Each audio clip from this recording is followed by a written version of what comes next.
¿Será verdad que el universo en que vivimos es plano? Pues sí, señores, es absolutamente plano. Flat, como dirían en inglés. El universo es tan plano como una hoja, como esta hoja de papel. Esta afirmación resulta contraintuitiva. Si me paro en el patio trasero de mi casa, yo puedo mirar en todas direcciones, hacia arriba, hacia abajo, a la izquierda, a la derecha.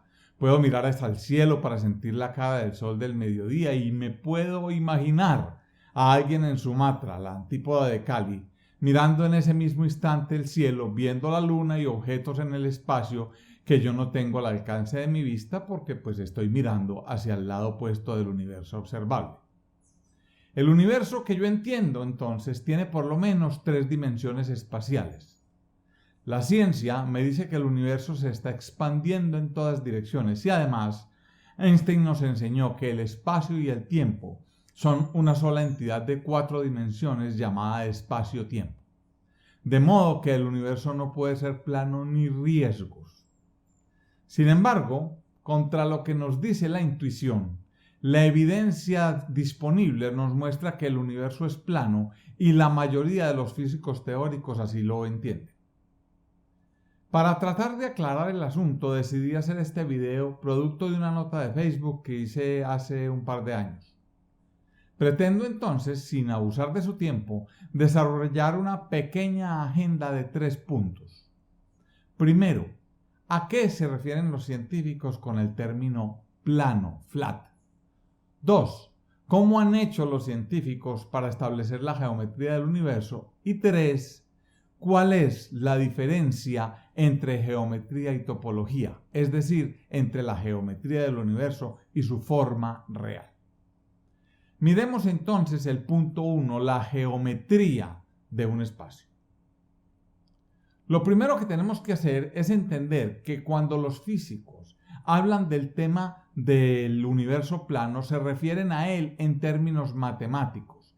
Hablan de la geometría del universo a escalas enormes y quieren establecer si es plana o, por el contrario, tiene algún tipo de curvatura. Todo esto porque las posibles opciones tienen enormes implicaciones a la hora de entender el pasado y de elucidar el futuro del universo. Como se ve en esta figura, en términos reales, el universo solo tiene 3 posibles geometrías: plano, con curvatura positiva, esférica, o con curvatura negativa, en silla de montar. La geometría local del universo está determinada por la densidad relativa de materia-energía, acá denominada omega. Se le denomina densidad crítica a aquella necesaria para que el universo sea plano. Un universo esférico tendrá una densidad mayor que la densidad crítica, mientras que un universo en silla de montar hiperbólico tendrá una densidad menor que la densidad crítica. Vemos entonces que la curvatura del universo la establece la densidad de materia-energía que posea. Si el universo tuviese mucha densidad, colapsaría sobre sí mismo, curvatura esférica, mientras que si tuviese muy poca, se expandiría para siempre, curvatura negativa o hiperbólica. Establecer esto resulta importante a la hora de tratar de averiguar si el universo es o no finito, cómo fue su origen y cuál será su destino. Si el universo fuese esférico sería finito, mientras que los universos abiertos, es decir, en silla de montar o planos, podrían ser infinitos. Un universo plano tendría una energía neta total de 0, lo que nos dice que se podría crear a partir de la nada porque la nada no tiene energía neta asociada. Pero eso es otro tema, de la mayor importancia, pero otro tema, para cuyo estudio recomiendo el magnífico libro de Lawrence Krauss, Un universo de la nada, que se consigue en formato Kindle en Amazon.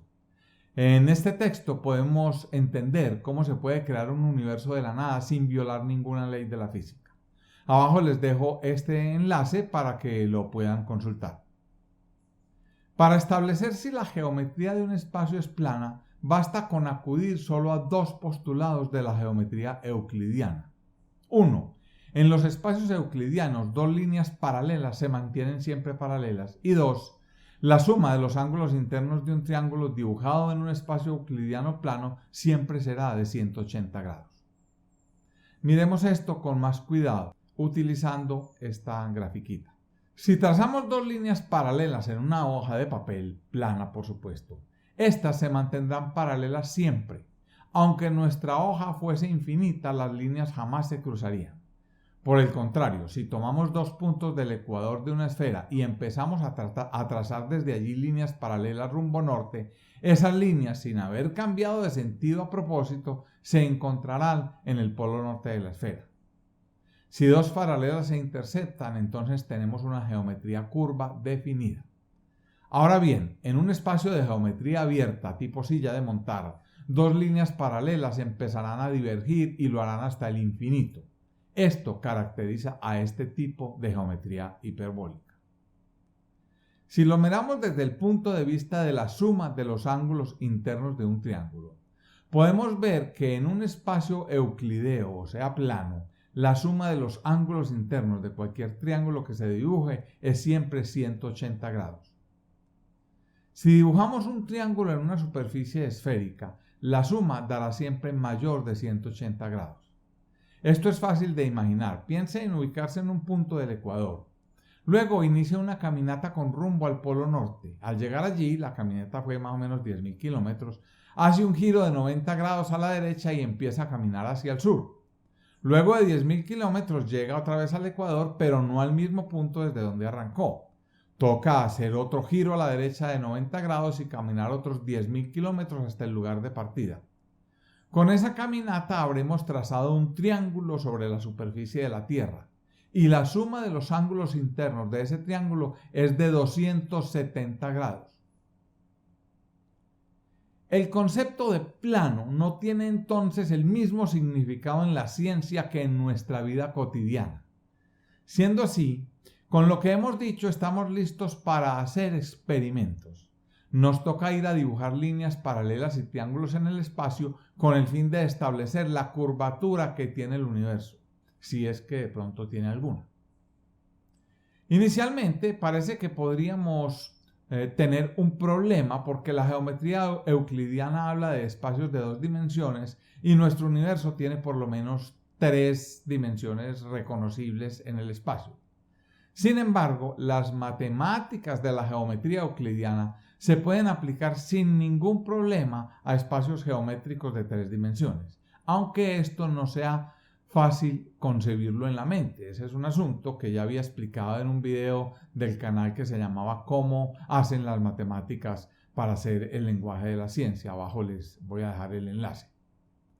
Estamos preparados entonces para medir la curvatura del universo dibujando líneas paralelas y triángulos a una escala mayúscula. Ahora, reflexionemos un poco sobre cómo es eso de medir la geometría del universo.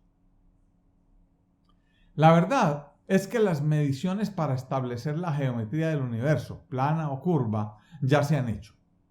Las más precisas han usado los mapas del fondo de radiación de microondas obtenidos por el globo del experimento Boomerang y los satélites WMAP y Planck.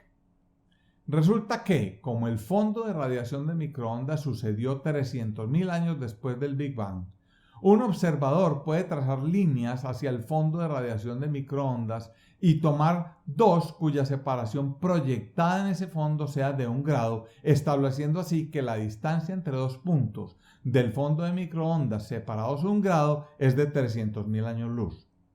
Con estas líneas hasta la Tierra tenemos nuestro triángulo. También es posible medir la forma como dos haces de radiación paralelos llegan a la Tierra. Las matemáticas han sido exquisitas y los resultados de estas mediciones contundentes.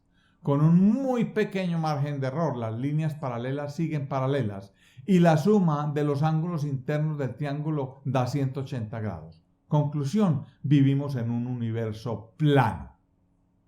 Por supuesto que en el universo hay galaxias, agujeros negros, etc. Es decir, el universo tiene irregularidades producidas por la masa de los objetos cósmicos e incluso por la energía que también deforma el espacio-tiempo. La cosa es que si miramos el universo a una escala enorme, el promedio de todas esas subidas y bajadas del tejido del espacio-tiempo nos da como resultado un universo de geometría plana sin que eso implique ninguna contradicción. queda bien dicho, en nuestro universo dos líneas paralelas se mantienen paralelas hacia el infinito y los triángulos que allí se dibujan tienen la característica euclidiana que hace que sus ángulos internos sumen 180 grados. Sorpresa o no, nuestro universo es plano. Pensemos un poco en geometría y topología, dos términos que debemos entender bien para seguir adelante. Muy bien, nuestro universo es plano, flat. Esa es su geometría, pero ¿tiene eso algo que ver con su forma? Miremos un poquito esto con calma. Tomemos un pedazo de papel con dos líneas paralelas trazadas en él. Si doblamos un borde sobre el otro para formar un cilindro, notaremos que las líneas dibujadas continúan siendo paralelas. Esto es porque los cilindros tienen geometría plana. Los cilindros, como nuestro universo, son planos. Es un hecho también que podemos retorcer nuestra hoja de papel para obtener diferentes formas a partir de un espacio plano. La forma de dicho espacio es la que conocemos como su topología. Si unimos los dos bordes del cilindro que formaron una circunferencia, obtenemos entonces un torus, y los torus son planos. Los torus pueden ser dobles, tripleces o tan complejos como uno se puede imaginar, pero todos son planos, mejor dicho, todos tienen geometría plana como nuestro universo. Vemos entonces que nuestro universo bien podría tener forma de torus sin que se rompa su geometría plana. El tema es que la ciencia aún no sabe con certeza cuál es la forma real del universo. Una hoja plana de papel puede también doblarse para unir dos de sus bordes, pero cambiando la orientación de estos. Así se obtendría la forma topológica conocida como la tira de Möbius. Si saliéramos a caminar por esa tira en línea recta, volveríamos a donde empezamos, pero por el lado opuesto y con la cabeza hacia abajo. Hagan el ejercicio mental. Otra forma teórica, pero posible, del universo es la botella de Klein, que es de geometría plana, también derivada del cilindro, que es plano, como ya dijimos.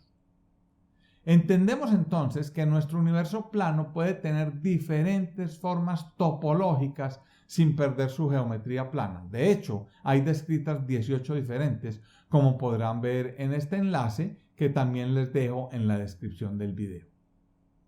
En topología, dos objetos tienen la misma forma si el uno puede ser deformado para obtener el otro sin hacer para ello cortes ni utilizar pegantes para unir sus bordes. La geometría plana de nuestro universo 3D nos dice cómo se comportan en él líneas paralelas y triángulos, mientras que la topología nos habla de la forma que podría tener el mismo universo al estirarlo, encogerlo, doblarlo y torcerlo. Las hipótesis son muchas al respecto, pero no tenemos evidencia que nos permita afirmar nada con un grado razonable de certeza. Conocemos bien la geometría del universo, pero no tenemos claro su comportamiento topológico, es decir, su forma. Total, vivimos en un universo plano cuya energía total neta es cero y cuya forma no tenemos para nada clara. Antes de que se me olvide, si usted ya es uno de los más de 20,000 suscriptores de este canal, no se olvide activar la campanita para que se entere cada que suba un nuevo material, que puede en todas esas cosas resultarle de interés. He vuelto a interesarme en YouTube y pienso seguir activo de nuevo. Si aún no se ha suscrito, lo invito a hacerlo y, por supuesto, activar la campanita.